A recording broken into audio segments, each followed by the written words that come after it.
Bollywood silver screen presenting kidnapping Stella. इस कहानी की शुरुआत में हमें विक और टॉम नाम के दो लड़कों को दिखाया जाता है जो कानून के अदालत के हिसाब से मुजरिम है। ये दोनों के दोनों एक कमरे को पूरी तरह से साउंड प्रूफ कर देते हैं और इसके बाद ये अपनी वैन के पास आते हैं और उस वैन को भी अंदर से साउंड प्रूफ कर देते हैं। पूरी तैयारियां हो जाने के बाद ये अगली सुबह वैन लेकर निकल जाते हैं और सड़क के किनारे एक जगह वैन को खड़ा करके किसी का इंतजार करना शुरू कर देते हैं और तभी वहां से एक लड़की आती है और जब लड़की वैन से थोड़ा सा आगे जाती है तो ये पीछे से मास्क पहनकर उस लड़की को पकड़कर वैन के अंदर डाल देते हैं। हालांकि वो लड़की बहुत चीखती है, चिल्लाती है, लेकिन इन्होंने वैन को भी पूरी तरह से साउंड प्रूफ किया होता है, इसीलिए बाहर उसकी आवाज़ को कोई भी नहीं सुन सकता। और अब ये उस लड़की को उस घर में ले आते हैं जिस घर के कमरे को इन्होंने साउंड प्रूफ किया है और अब उस लड़की को ये उस कमरे में बेड के साथ बांध देते हैं, उसके कपड़े भी चेंज कर देते हैं, साथ ही उसकी कुछ फोटोज को क्लिक कर देते हैं। कुछ देर बाद ये फिर वहाँ पर आते हैं और उस लड़की से पूछते हैं कि हमें तुम्हारे फादर का ईमेल आईडी चाहिए ताकि हम उनसे तुम्हारे बदले पैसे मांग सकें। अगर उन्होंने हमारी डिमांड पूरी कर दी तो हम तुम्हें आज़ाद कर देंगे और अगर उन्होंने हमारी डिमांड पूरी नहीं की तो हमें तुम्हें मारना होगा। इस लड़की का नाम स्टेला होता है। स्टेला बहुत ज़्यादा डर जाती है और वो अपना नाम, अपने पिता की ईमेल आईडी सब कुछ उन्हें बता देती है। इसके बाद टॉम और विक ने उस लड़की की जो फोटोज़ खींची होती है वो उसके पिता को भेजने का फैसला करते हैं। हालांकि टॉम बहुत ज़्यादा डरा हुआ होता है लेकिन विक इस काम में बहुत कॉन्फिडेंट है और ये स्टेला के डैड को उसकी फ़ोटोज़ भेज देते हैं। लेकिन अगले 2 दिनों तक भी कोई रिप्लाई नहीं आता। दरअसल स्टेला के पिता इस शहर के बहुत बड़े आदमी हैं। अब टॉम और विक जो कुछ कर रहे होते हैं उससे टॉम को और भी ज़्यादा परेशानी होना शुरू हो जाती है, इसीलिए वो खाना खाना भी छोड़ देता है। विक जब ये देखता है तो उसे कहता है कि तुम्हें खाना खाना होगा, हमें इस काम को पूरा करना है। लेकिन टॉम कहता है कि मेरा खाना खाने का बिल्कुल मन नहीं है, इसीलिए विक उसके पीछे आता और ज़बरदस्ती उसके मुंह में खाना डाल देता है। विक इसके बाद बाहर चला जाता है और अब टॉम स्टेला की फ़ोटोज़ देखता है जो उसके पिता को भेजी गई थी, जो देखकर टॉम को बिल्कुल अच्छा नहीं लगता और वो स्टेला के पास जाता है। स्टेला एक उंगली से इशारा करती है जिसका मतलब ये होता है कि उसे टॉयलेट करना है। हालांकि टॉम चाहता है कि वो उसी तरह बंधे हुए टॉयलेट करे, लेकिन स्टेला कहती है कि मैं तुम्हारे सामने ऐसा कोई काम नहीं कर सकती, इसीलिए तुम्हें मुझे खोलना होगा। हालांकि टॉम उसे खोलना तो नहीं चाहता लेकिन उसका दिल विक से सॉफ्ट होता है, इसीलिए वो उसे खोल देता है। पर उसने स्टेला को गन पॉइंट पर लिया होता है और कहता है कि अगर तुमने कुछ भी गड़बड़ करने की कोशिश की तो मैं तुम्हें गोली मार दूंगा। पर इससे पहले कि टॉम ऐसा कुछ कर पाता है, स्टेला उसकी गन छीन कर उसे ही गन पॉइंट पर ले लेती है और उससे चाबियां मांगती है। टॉम उसे चाबियां देने के दौरान उसकी गन छीनने लगता है और तभी गोली चल जाती है, पर गोली किसी को नहीं लगती। लेकिन इसी मुठभेड़ में स्टेला टॉम के मास्क को निकाल देती है और जब वो उसका चेहरा देखती है तो पूरी तरह से शॉक्ड हो जाती है, क्योंकि 4 महीने पहले तक ये दोनों एक दूसरे के साथ रिलेशनशिप में थे। वो टॉम से कहती है कि तुम ऐसा क्यों कर रहे हो। टॉम कहता है कि तुमने मेरी जिंदगी बर्बाद कर दी, तुमने मुझे छोड़ दिया और अब तुम यहाँ से नहीं जा सकती। इसके बाद वो स्टेला को जबरदस्ती पकड़कर एक बार फिर से बेड के साथ बांध देता है।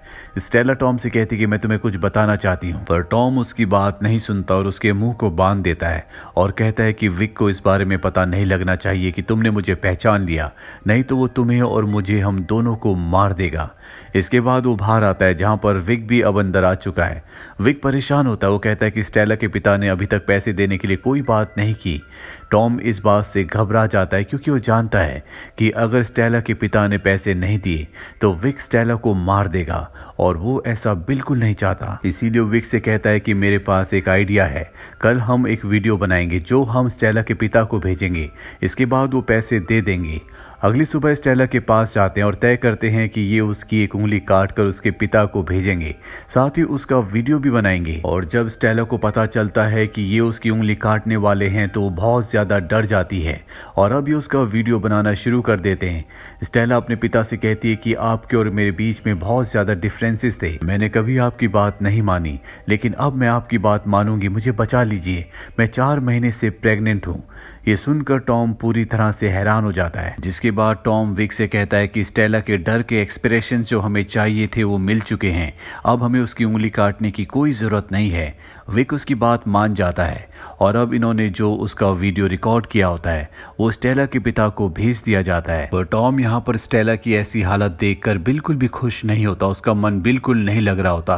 अब अगले दिन ये उसे खाना खिलाने के लिए जाते हैं और तभी टॉम जमीन पर देखता है कि कल जो स्टेला ने गोली चलाई थी उसका कवर अब भी जमीन पर गिरा हुआ होता है और अगर इसे विक ने देख लिया तो उसे शक हो जाएगा। एक दिन पहले जब गोली चली थी तो बाहर आवाज़ इसलिए नहीं गई थी क्योंकि ये कमरा साउंड प्रूफ है और अब स्टेला को जिस चम्मच से खाना खिलाया जा रहा होता है वो ज़मीन पर गिर जाता है। टॉम चम्मच को उठाने के साथ साथ गोली के उस कवर को भी उठा लेता है, जिसके बाद वो वॉशरूम में जाकर उसे कमोड के अंदर डाल देता है, पर वो फ्लश नहीं हो रहा होता और तभी विक बाहर आ जाता है। वो उसे दरवाज़ा खोलने के लिए कहता है, लेकिन टॉम दरवाज़ा नहीं खोलता क्योंकि अगर विक ने कवर को देख लिया तो उसे इन दोनों पर शक हो जाएगा। इसीलिए टॉम जल्दी से कमोड से वापस उस कवर को निकाल कर निकल जाता है और तभी विक अंदर आता है। वो पूछता है कि तुम दरवाज़ा क्यों नहीं खोल रहे थे। वो बताता है कि मेरे पेट में दर्द है इसीलिए मैंने दरवाज़ा नहीं खोला और ये कहकर वो वहाँ से चला जाता है। अब विक को बाहर जाना होता है इसीलिए टॉम से कहता है कि तुम्हें स्टेला पर नज़र रखनी होगी और जब वो बाहर चला जाता है तो टॉम स्टेला के कमरे में जाता है और उससे कहता है कि तुमने अपनी प्रेगनेंसी के बारे में झूठ क्यों कहा। वो कहती है कि मैंने झूठ नहीं कहा, मैं सच में प्रेग्नेंट हूँ और मेरे पेट में जो बच्चा है उसके पिता तुम हो। टॉम को उसकी बात पर विश्वास नहीं आता और वहाँ से जाने लगता है, पर तभी स्टेला कहती है कि मेरे पास बैठो, मेरे पेट पर हाथ लगाओ और जब टॉम ऐसा करता है तो उसे एहसास हो जाता है कि वो सच में प्रेग्नेंट है। टॉम कहता है कि तुमने मुझे इस बारे में पहले क्यों नहीं बताया। वो कहती है कि तुम हमेशा अपनी जिम्मेदारियों से भागते रहे, जब भी मुझे तुम्हारी ज़रूरत थी तुम कभी मेरे पास नहीं थे। इसके बाद तुम जेल चले गए और जब तुम जेल गए तब मुझे इस प्रेगनेंसी के बारे में पता चला, इसीलिए मैंने तय किया कि तुम्हारे साये से मैं हमेशा अपने बच्चे को दूर रखूंगी। इसीलिए मैंने तुम्हें कभी इस बारे में नहीं बताया। पर तुमने मुझे किडनैप क्यों किया।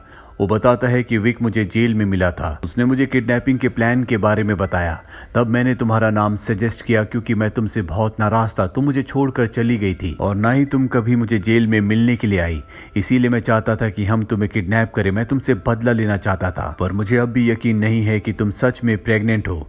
स्टेला कहती है कि तुम मेरे मोबाइल में मेरी रिपोर्ट देख सकते हो जिससे तुम्हें पता चल जाएगा कि मैं प्रेग्नेंट हूँ। अब टॉम उसके मोबाइल में बैटरी डालने वाला होता है कि वो रुक जाता है क्योंकि उसे पता है कि अगर उसने ऐसा किया तो पुलिस को उसकी लोकेशन मिल जाएगी और ये पकड़े जाएंगे। अब यहाँ पर स्टेला को वॉमिटिंग होना शुरू हो जाती, इसीलिए टॉम उसकी हथकड़ी खोल देता है और इसके बाद ये दोनों एक दूसरे के करीब आने लगते हैं। पर स्टेला का दिमाग बहुत तेज होता है, वो टॉम के हाथ में हथकड़ी लगाकर वहां से उठ जाती है, लेकिन मेन डोर लॉक्ड होता है जिस वजह से वो बाहर नहीं जा पाती और अब वो अपने फोन को ऑन करके पुलिस को बता देती है कि मुझे अगवा किया गया है, लेकिन मुझे नहीं पता कि इस वक्त मैं कहाँ पर हूँ। तभी वो देखती है कि टॉम के पास चाबियां पड़ी हुई है। वो उन चाबियों को उठाने के लिए जाती है, लेकिन टॉम उसके ऊपर हमला करके उसे बेहोश कर देता है और एक बार फिर से उसे ज्यों का त्यों बांध देता है। पर टॉम को उसके ऊपर हमला करके उसे बेहोश करके दोबारा से बांध कर बिल्कुल भी अच्छा नहीं लग रहा होता क्योंकि उसने कभी उससे प्यार किया था। अब विक भी वापस आ जाता है जो टॉम को बताता है कि स्टेला के पिता पैसे देने के लिए तैयार हो गए हैं, हमें स्टेला को लेकर यहाँ से निकलना होगा, तुम वैन लेकर आ जाओ। और अब टॉम वैन लेने के लिए चला जाता है। विक स्टेला के पास जाता है और तभी वो वहाँ पर उसका फ़ोन देखता है जो कि ऑन होता है और जब वो कॉल हिस्ट्री चेक करता है तो आखिरी फ़ोन उसने पुलिस को किया होता है। वो स्टेला से पूछता है कि फ़ोन यहाँ पर कैसे आया।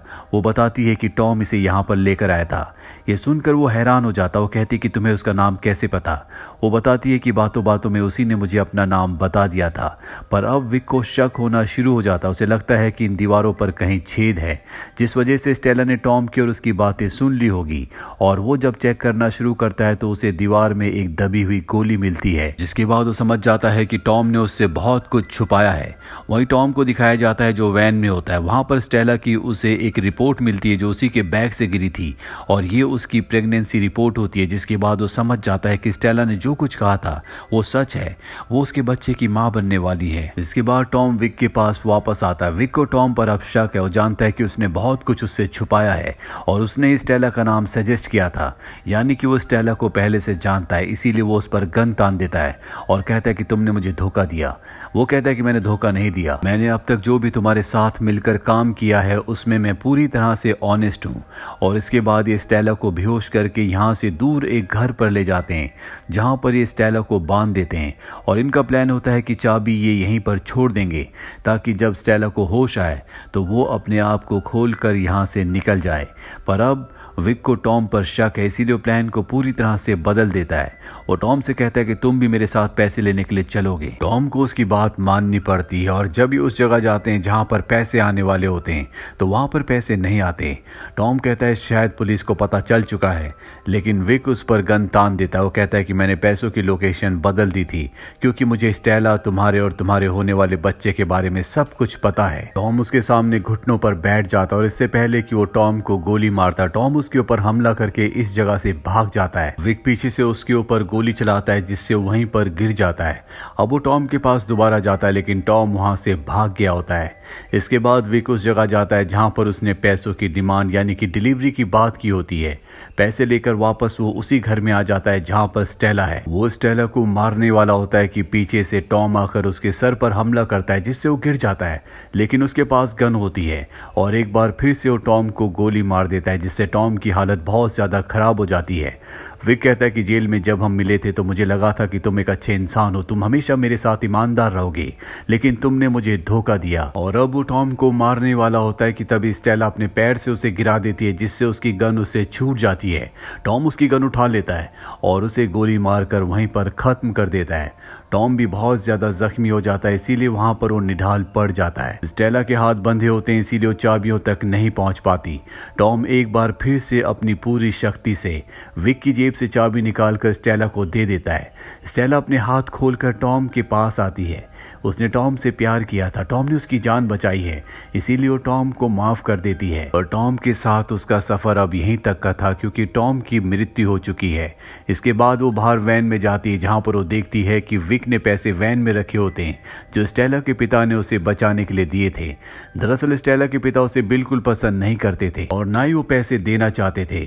उन्हें स्टेला की जिंदगी से कोई मतलब नहीं था, पर वो समाज में अपनी इज्जत बचाने के लिए ऐसा करते हैं। और अब स्टेला वापस अपनी पुरानी जिंदगी में अपने पिता के पास नहीं जाना चाहती, इसीलिए वो तय करती है कि वो अपने होने वाले बच्चे के साथ अपनी जिंदगी की नई शुरुआत करेगी और एक अच्छी बेहतर जिंदगी जिएगी।